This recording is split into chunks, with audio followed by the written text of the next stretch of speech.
So we've only been in the forest a few days, and so and we're not from the Forest of Dean, so it's a new adventure, and it's an amazing landscape, completely different to any other landscape I've been to. Absolutely, I don't know anywhere else in the UK that's quite like this. So, is there anything? What have been your first impressions in these first few days in the forest? First impressions. Well, the topography of this forest is absolutely astounding. I can't get over the surprise of going around a corner and not really knowing what you're about to find. Let's go right to the heart. What's the core of the biosphere all about? Okay, so right in the middle of the biosphere, that's where we have the species that are most at risk as a result of kind of human interventions and things like that. So that area is the most protected. The most stringent rules are there to kind of keep those species safe, and the practices are put in place to kind of support those ecosystems. Okay. Yeah. So then straight after that you've got the buffer zone. The buffer zone is the space just in between the central core and the outer zone. So the buffer zone kind of allows a little bit of space. And then in that outer zone you've got the relationship between the inside and the outside, where all of these communities are growing and living and trying to interact with the inside.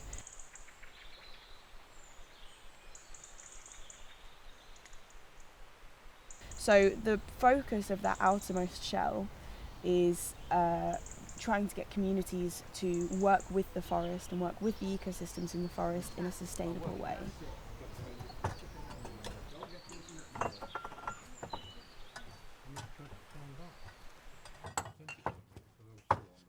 You can hold hands now. You can hold hands if you want to.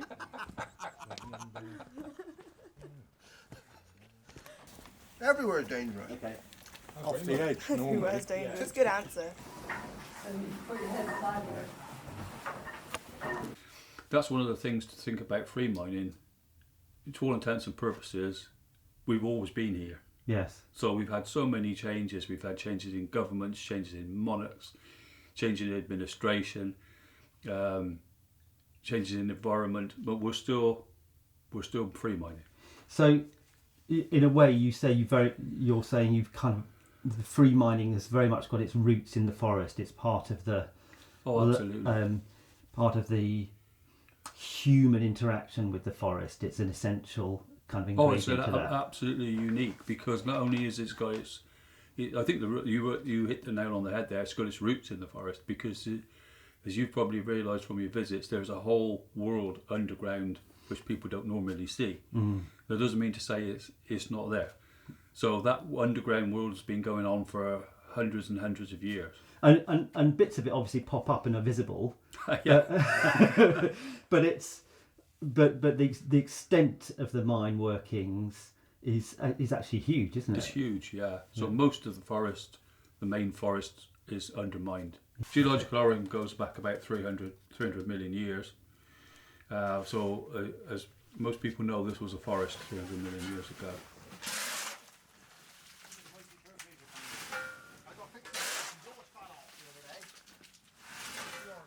The forestry operation is destroying these heavy machineries that got bigger and heavier. They're destroying the infrastructure of the soil. Yeah.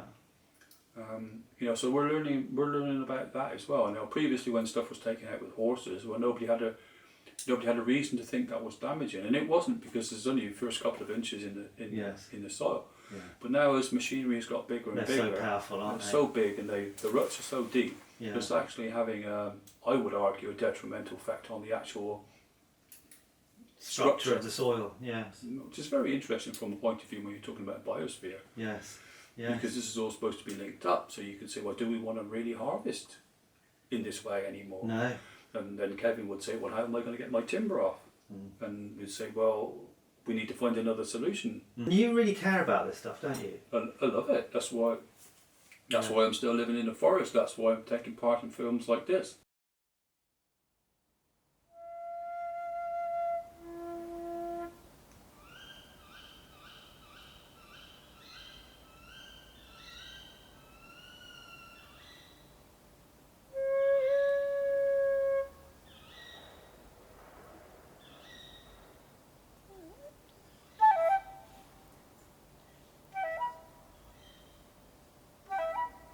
So could you just tell us a little bit about what is a forest from a kind of ecological perspective? Yes, of course, most people associate forests as large areas of trees, but I prefer to think of them as large areas of connected wild habitat, so they don't have to be trees. In fact, over history, the Forest of Dean has probably got more trees in it today than it's ever had in the past, but that's not necessarily a good thing, because the open habitats, the wild habitats, the heathland, the mires, the bogs, have all got treed up and dried out, and so are not performing really for biodiversity in the way they could or should, given that we're in a biodiversity crisis. So there's a lot we can do to maximise biodiversity here and improve the potential of this for biodiversity, because whilst it looks good, it is underperforming.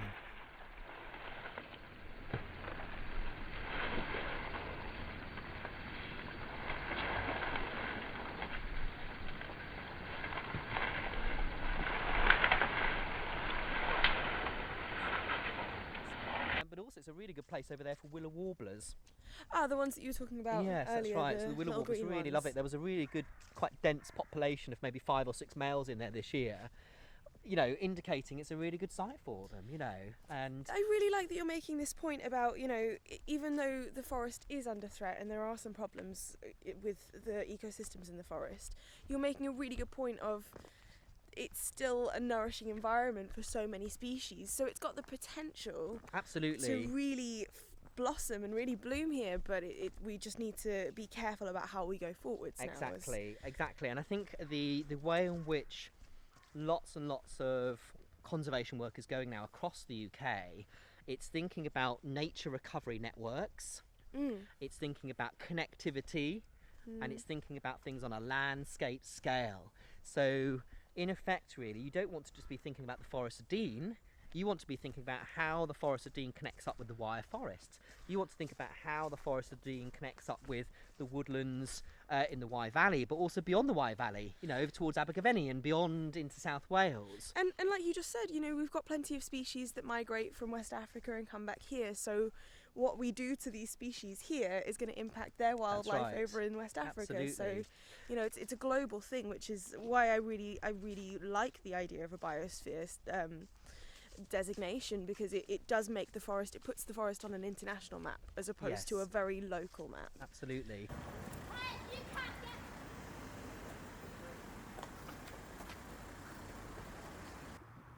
So I was filming down there the other night, or the other morning, and there was a big lot of foamy pollution drifted by. So there are things going on that are dumping quite a lot of pollution into that river. That is an urgent issue, I would say, because you know, it's pretty easy, pretty quick to kill a river. But I just want to know how you feel being in the forest. How do you feel being here? Good question. I feel peace. I almost feel at times that I'm an intruder in nature. That this waterfall has been forming over hundreds, thousands of years, and here we are standing beside it, and I watch it, and I just stand here and wonder. How important do you think the quality of the environment is, or to you personally, as a business, but just as a human? It's important to protect nature. I think the biosphere is a great idea because I think it will protect our environment. We've got a very, very special environment here. We haven't got other status, and you know, it would be great to have a status that's unique to us. We're a very unique place, and that uniqueness needs to be protected. I think the biosphere is absolutely paramount, not just for our forest here to protect it, but worldwide, to be honest. Because at the end of the day, we need to work with nature and within certain constraints for the human race in order to survive in the future. I agree. Yeah, I just think the biosphere it's so important for the forest. It should be part of the celebration of it, about the inspiration and motivating the people within the forest for our future, for our children, and to be able to think that in 50 years' time that it's how we remember it when we first came here. So I think it's hugely important. but I think it's about balance, and that's the whole point. We need to balance what we do as humans against the nature and make sure that that is sustainable, that in 10, 15 years time our children can say, look at this great place that we live in, not I wish this could be different.